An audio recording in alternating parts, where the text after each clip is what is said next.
The NBA draft has passed and no trades were made by the Chicago Bulls. However, there is a new report that has surfaced that the Chicago Bulls are in fact now shopping their center, Nikola Vucevic. So we are going to be talking about this very scenario that has come up with the Chicago Bulls and if this is a good time to move on from him. So this is Rico Greenhowe, and this is another episode of Bulls Digest. And before we jump into it, want to let you know that 77.9% of you guys that watch the videos are not subscribed to the channel. Make sure you hit that subscribe button so you can stay up to date with the latest news and happenings around your Chicago Bulls.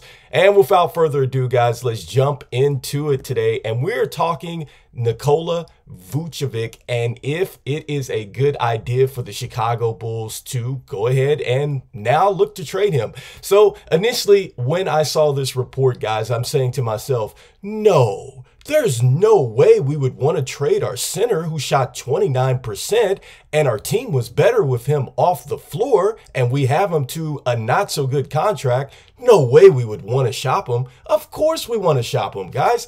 And look, the fact that we were not aggressive with shopping him, I totally understand it because I think that the first thing that they wanted to do was to move on from Lavine's contract. I've said that a couple times on the channel that if they're going to re-sign certain key players, they were going to have to address what they were going to do with Lavine. He's like the biggest domino in this retool, rebuild, or whatever we're particularly doing. But you're going to be able to find this particular article that I'm getting ready to bring up in Bleacher Nation. And one of the quotes that is out there right now, this was actually brought up by Matt Moore, who actually went ahead and made this comment. And I'm going to put it up in full context, guys, so you can see it because you probably see pieces of it in the article. But anyway, let me go ahead and start there. So this is Bulls looking to move on from Vooch this offseason here. And again, you can find this on Bleacher Nation. But this is the full quote by Matt Moore, all right? And he was just saying that he was pretty skeptical of the trade being or taking place for the Chicago Bulls, especially with the history of the Bulls and being on this treadmill of mediocrity. He also talks about the fact that DeMar DeRozan is likely to hit the open market, and he thinks that, perhaps a reunion with the Clippers would be in line, especially if Paul George moves on. But this is the exact quote that everybody is talking about here. The Bulls are known to be looking to move on from Vooch, along with the never-ending Zach Lavine saga. The Caruso trade both helps and hurts both those efforts because Caruso's contract was a quality lubricant for teams willing to take on those contracts, which now isn't available, guys.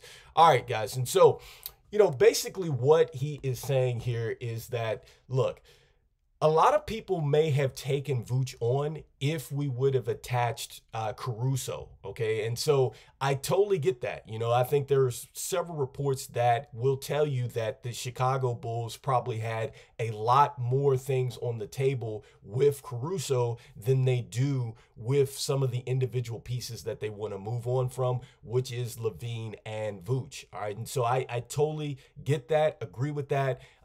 Do I think that Vooch is still movable? Absolutely, I think he is still movable, guys. And we're going to throw up a hypothetical trade as well. And I think that this is quite interesting. This is Will Goblet, who is on CHGO podcast. He brings up an interesting thing that we could possibly do with Vooch. But I'm going to say, before I throw this up, guys, that I think that, yes, Vooch can absolutely be moved without assets necessarily. I don't think you have to put an asset like Caruso on. Is it going to be a terrible trade? Yes. Are we going to get a bag of chips back for it? Yes. Are we going to get, could we get like some second round picks or something like that? I think it's possible, me personally. For example, just think about this. If you have a young center like, I don't know, that just got drafted. I'm just throwing them out there. Like, say if it were Clegan out there and you wanted to go ahead and you want to get rid of Ayton, maybe you want to bring a guy like Vooch over, who you want to bring him in as a veteran. You want him to show the ropes to these guys or whatever the case may be. That's a situation where it works. Before Memphis made its move, with Zach Edey, maybe still there's something there where they would want to take Vooch over there to possibly maybe mentor Zach Edey. So I can start to see him in that type of role. The only issue is with the amount of money that we have spent on Vooch and, that the team is going to take in. It's going to be tough to justify him coming off the bench for a lot of teams. But anyway, guys, here's a hypothetical trade which could work, where we could move on from Vooch and we could get an expiring deal here, guys. And so, look, this is what Will Gottlieb put up here. He says, look, if the Bulls were to somehow let DeMar walk away, then essentially what they could do is they could trade Vooch's $20 million to the Warriors for CP3's $30 million. And that would save the Dubs a ton of money. The Bulls can get an asset that they get an expiring CP off of. All right. And so this was an example that was thrown out there again by Will from CHGO podcast. So look, man, I think that deals like that are the deals that are probably going to have to be on the table if you're looking to move on from Vooch and if you're looking to go more so into a rebuild. And if I'm not mistaken, I think that last season when Golden State got Chris Paul, he first initially went over to Washington, and then I think they went and got him from Washington for the Jordan Poole deal. So I don't know if there's a lot of interest for Chris Paul, but maybe this is a deal where the Bulls make this, and then there might be a team that is looking to contend that will give us a piece for Chris Paul. So I think that something like that does make sense. Other than that, guys, I think that, our best thing to do here is going to be probably to try to get his value up and maybe get some second round picks out of him. And so I'm not opposed to keeping him on the team for now until, maybe the trade deadline or even before that, and getting rid of Vooch. Like, I don't think that he's going to be in the way necessarily of developing a guy like Baselis. I think that you certainly can still have Sunoco on the roster and have him play as well. It just means that you're probably going to maybe cut into his minutes a little bit more.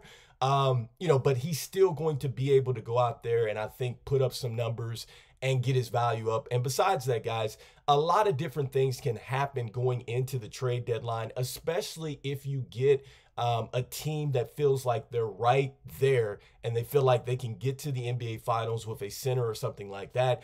I don't think it's a far stretch to see, a team maybe go after him like that. So, that's a possibility as well, guys. So let me know what you guys are thinking in the comments, guys. Do you feel like, a Vooch deal to Golden State, which was mentioned for Chris Paul, we get an expiring deal, maybe we flip that, is a good idea?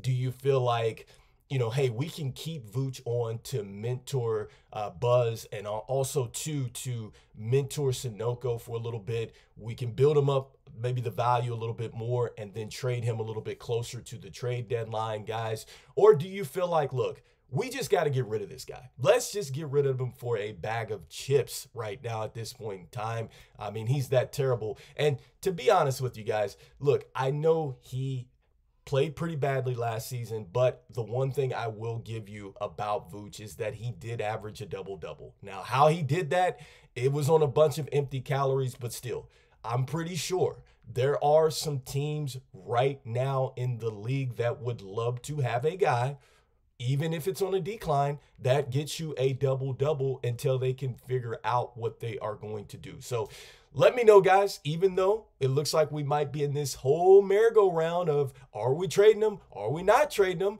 I'm still saying go Bulls, guys. And I'll see you on the next one. Peace, peace, peace, peace, guys. Peace.